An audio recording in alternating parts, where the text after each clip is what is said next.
Mining में ऐसा घोटाला रामबन में है जो कहीं नजर में नहीं आता है। मैंने आपको कहा वो बीच में टापू फंसा हुआ है, ना वहां से नजर पड़ रही है ना इधर से पड़ रही है। रामबन में जिस तरीके की इलीगल माइनिंग कंपनीज कर रही हैं जनाब,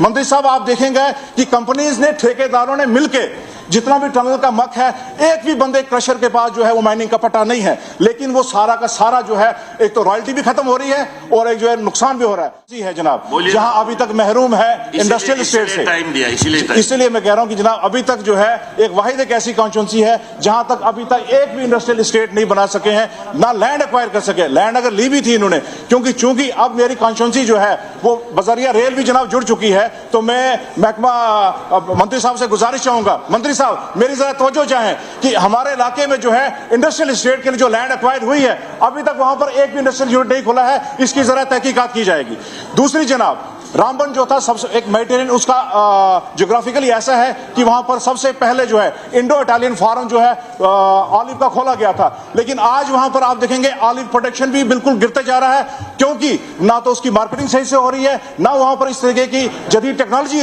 लाई गई है ताकि जो उसका ऑलिव का प्रोडक्शन हो सके, और एक ऐसी एग्जॉटिक ये वो है। तो मैं मंत्री साहब से चाहूंगा कि ऑलिव प्रोडक्शन पर और इस ऑलिव की इंडस्ट्री को बचाने के लिए खुदारा मेहरबानी करें और जरा इस पर तवज्जो दें कि रामबन में जो है ऑलिव का प्रोडक्शन किया जाएगा। दूसरी जनाब, इंडस्ट्री जो सबसे बड़ी इंपॉर्टेंट थी, रामबन एक ऐसा है जहां पर वाइल्ड अनारदाना, वाइल्ड पॉमग्रेनेट वहां पर बनता है जनाब। तो मैं मंत्री साहब से चाहूंगा कि उस पॉमग्रेनेट इंडस्ट्रीज को, ताकि लोकल जो है लोगों को मिल सके, उसकी मार्केटिंग भी हो सके और उसका इंडस्ट्रियल यूनिट खोले, और एक फूड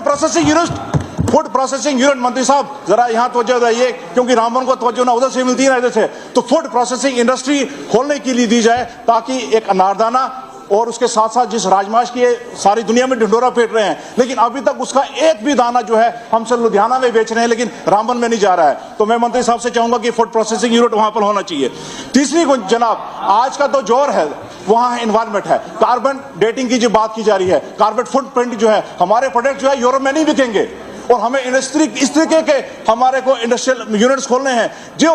यूरोप में आगे जाके बिक सके, जिसका कार्बन कम हो, जिसके कार्बन फुटप्रिंट कम हो, और जो ऐसे एनवायरमेंट फ्रेंडली प्रोडक्ट्स हो, उसके लिए जदीद कटिंग एज टेक्नोलॉजी जो है लगाने की और हमारे प्रोडक्ट्स बनाने की बात की। गुरेजी साहब ने कहा कि पोटैटो का जनाब, सरासर मेरा एक ऐसा इलाका है जहां पर एक सबसे बेहतरीन जो है फारूक साहब के दौर में जो है वहां पर पोटैटो फार्म और पोटैटो का एक यूनिट खोला गया था, लेकिन आज बिल्कुल तबाह है ना, तो क्योंकि उनको, और मैं इसलिए कहता हूं कि एग्रीकल्चर मिनिस्टर और इंडस्ट्रियल का जो है एक साथ डिमांड एंड ग्रांट होना चाहिए था, क्योंकि हमारा जो बेस है एग्रो बेस्ड सारा रूरल इकोनॉमी है, हमारे पास कोई बड़ी हैवी टेक्नोलॉजी नहीं आ सकती है, हम लैंडलॉक स्टेट हैं, तो ये लैंडलॉक स्टेटों में बड़े इंडस्ट्रियल यूनिट नहीं चलेंगे। यहाँ एग्रो बेस्ड यूनिट्स को जो खोलने के लिए इंडस्ट्रीज और एग्रीकल्चर डिपार्टमेंट को मिलकर काम करना पड़ेगा, ताकि जो है हम जम्मू कश्मीर को आगे ले सके। दूसरी बात आई जनाब, R&B पर मैं आता हूं जनाब, R&B सबसे बेहतरीन महकमा आज बेहतरीन मंत्री के पास है, और मैं यहीं से एक ही गुजारिश करूंगा। मेरी एक रोड थी जनाब, करोड़ टू कमेत रोड, 29 किलोमीटर रोड थी, 26 किलोमीटर बनी PMJSY के तहत, 3 किलोमीटर जो है वो नहीं बन सकी, लेकिन मैं बदर की ठोकरें खाते रहे हमारे लोग, वो 3 किलोमीटर पूरे नहीं हो सकेंगे। मंत्री साहब इसको छोड़िए, मंत्री साहब मेरी गुजारिश है, आप बैठिए जनाब, मेरी एक गुजारिश है, ये मेरे लोग मर रहे हैं उधर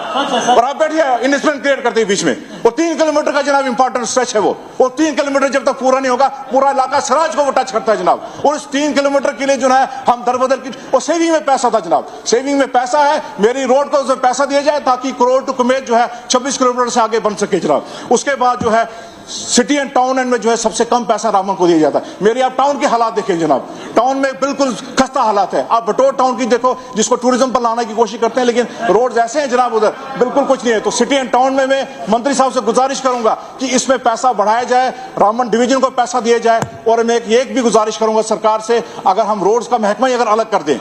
क्योंकि PWD और बड़ा महकमा बन चुका है, एक सेपरेट रोड मिनिस्ट्री बनाई जाए, ताकि जो है जितनी भी रोड्स को जो है, क्योंकि PMJSY 4 स्टार्ट होने वाला है, तो सही से निगरानी तभी हो पाएगी, एक इसका सारा ही सारा मंत्रालय ही अलग किया जाए। जो थी बात जनाब लेबर की बात की, जब हम खुद एक मजदूर तबके से आते हैं जनाब, मेरे इलाके में जितने भी प्रोजेक्ट चल रहे हैं जनाब, ना तो वहां पर सही से उनको मेहनताना मिल रहा है, अगर मिल भी रहा होगा तो इस तरीके से जो मैनेजमेंट उनको दबा रहा है, चाहे वो हाईवे की कंस्ट्रक्शन कंपनियां हो, और उनको थोड़ा सा नजरसानी की जाए। और चौथी बात, जो माइनिंग सब चलाया जा रहा है, चौथी बात आ रही है। तो चौथी बात जनाब, माइनिंग का डिपार्टमेंट थोड़ा सा रह गया था। माइनिंग में ऐसा घोटाला रामबन में है जो कहीं नजर में नहीं आता है। मैंने आपको कहा, वो बीच में टापू फंसा हुआ है, ना वहां से नजर पड़ रही है ना इधर से पड़ रही है। रामबन में जिस तरीके की इलीगल माइनिंग कंपनीज कर रही हैं जनाब, मंत्री साहब आप देखेंगे कि कंपनीज ने, ठेकेदारों ने मिलके जितना भी टनल का मक है, एक भी बंदे क्रशर के पास जो है वो माइनिंग का पट्टा नहीं है, लेकिन वो सारा का सारा जो है, एक तो रॉयल्टी भी खत्म हो रही है और एक जो है नुकसान भी हो रहा है। तो मैं चाहूंगा कि जिस तरीके से इन्होंने यहाँ पर जम्मू में भी लगाए हैं नाके, एक जो वहां पर भी कार्रवाई होनी चाहिए, और ताकि जितनी बड़ी बड़ी कंपनी है उन पर ये नकेल कसी जाए जनाब। और आखिर में जनाब मैं एक ही बात कहूंगा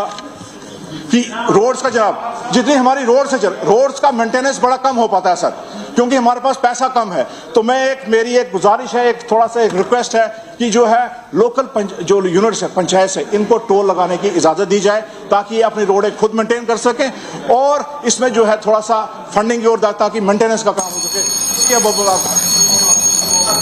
माजरत चाहूँ अपने टाइम पर। बहुत शुक्रिया।